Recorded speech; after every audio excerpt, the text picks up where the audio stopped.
রাজধানীর বারিধারায় শামীম সলিম কাসিম নামে এক ভারতীয় নাগরিকের অস্বাভাবিক মৃত্যুর ঘটনা ঘিরে রহস্য তৈরি হয়েছে।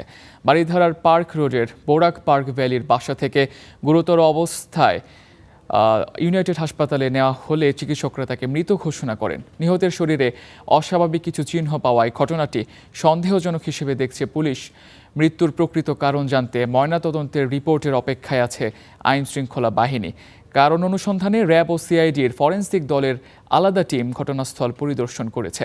ময়নাতদন্তের জন্য মরদেহ শহীদ সোহরাওয়ার্দী মেডিকেল কলেজ হাসপাতালের মর্গে পাঠানো হয়েছে।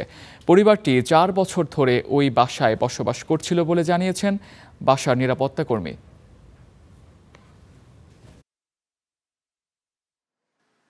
যারা ডিউটি সকালবেলা ছিল তারা বলতে 8:30টার সময় স্টার্ট করছে, তারপরে নিয়ে গেছে। এখানে আমি 3 বছর আইছি, 3 বছরে ওনাকে দেখছি। ফ্যামিলি কোনো যাবে না, স্যার খুব বদ আছে, স্যার অনেক ওয়ার্ল্ড ব্যাংকে চাকরি করে, স্যার খুব ভালো। রাজধানীর বারিধারার পার্ক রোডের বাসায় শামীম সালিম কাসিম নামে এক বিদেশি নাগরিককে পিটিয়ে হত্যার যে অভিযোগটি উঠেছে, এই বিষয়ে আরও বিস্তারিত জানাতে আমাদের সহকর্মী মৌমিতা যুক্ত হচ্ছেন আমাদের সাথে।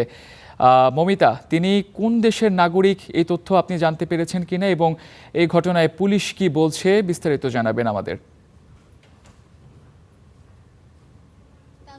যে ভারতীয় নাগরিকের কথা বলা হচ্ছে তিনি আসলে ভারতের কাশ্মীরের নাগরিক এবং তিনি এই রাজধানীর বারিধারার পার্ক 34/36 পার্ক স্ট্রিটের যে রোড, যে বাসা পার্ক বোরাক পার্ক ভ্যালি, এই বাসাতেই থাকতেন তিনি।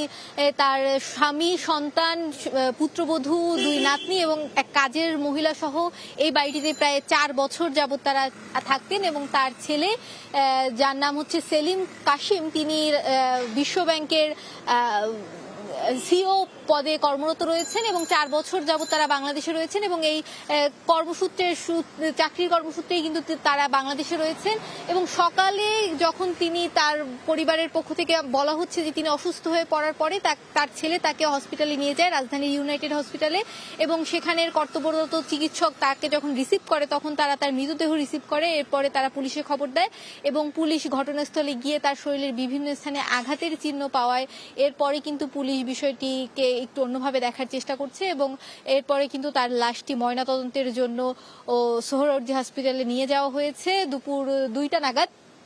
এবং এরপরে কিন্তু আমরা এই বারিধারার তার যে বাসভবন সেখানে আসি এবং এরপরে কিন্তু আমরা দেখেছি সিআইডি, র্যাব, পুলিশের পক্ষ থেকে তার বাসা পরিদর্শনে আসা হয়, ঘটনাস্থল পরিদর্শনে আসে এবং তারা কিন্তু আমাদেরকে জানিয়েছেন যে এখন পর্যন্ত যেটি ধারণা করা হচ্ছে যে তিনি অসুস্থ হয়ে পড়েন এবং এরপরই কিন্তু তাকে হসপিটালে নিয়ে যাওয়া হয়। পুলিশ এখন পর্যন্ত সেভাবে অন্যরকম কোনো কিছু পায়নি। যদি সেরকম কিছু হয় তাহলে পুলিশের পক্ষ থেকে জানানো হবে বলে আমাদেরকে জানানো হয়েছে। ঘটনার তদন্ত চলছে এবং বিস্তারিত আরও জানতে আমাদের হয়তো আরও কিছুক্ষণ অপেক্ষা করতে হবে। তামজিদ, ধন্যবাদ মৌমিতা।